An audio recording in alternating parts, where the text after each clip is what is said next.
Hey y'all, Monks of Sing Tipak Long here with one last video for Dangon Qigong. I had to make this for my brother because he bought a mala. This is a mala, and we will be talking about the monk's mala today. So first let's get started with the structure of the mala. It is a band of 108 beads or seeds. Why 108 you ask? This is for two reasons. One, so you can ensure you've done your mantra or prayer 100 times without counting. The extra 8 are for some give and take. More specifically, the 108 beads are associated to the number of wholeness of existence stated by the Vedics.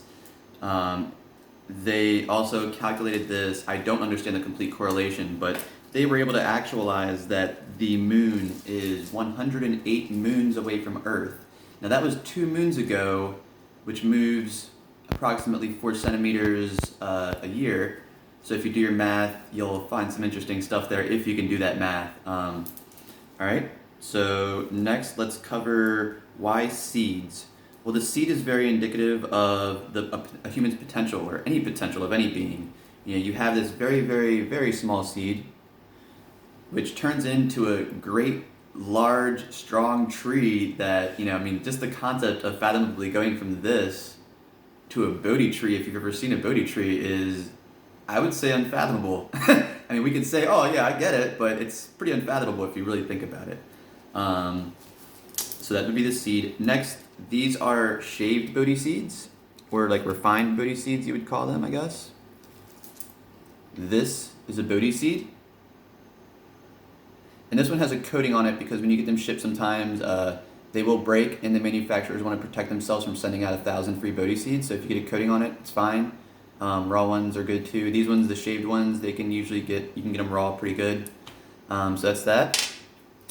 And why the Bodhi seed? Well, the Bodhi tree is what the Gautama Buddha sat under for a time period to achieve enlightenment, and is one of the top 4 visited places was the Bodhi tree. That one's an actual descendant. It's not the actual one of the original. So that's why we use Bodhi seeds for that specific reason. Next, I will show you a couple. This is not a mala. This is a smaller version, as you've seen them on people's wrists before. Once again, it's used for your mantra or prayer or even reaffirmation. I actually encourage kids to use malas because you don't have to be a religious person or a monk to use a mala. You can be taking a test. I will pass this test. I will pass this test. I will pass this test. I will pass this test. I am smart. I am smart.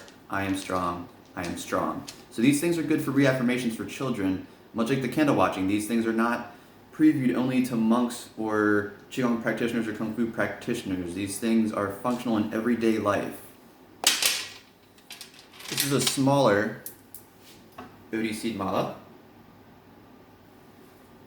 And also, when you're using your mala, you see I have my tassels on these, and I don't have a tassel on this one.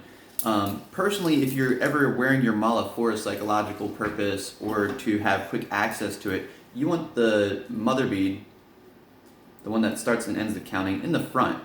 Because if you're really going through a hard time or trying to deal with something, you're not going to want to grab this, pull it around, start spinning. You're going to be, just grab your mala and om.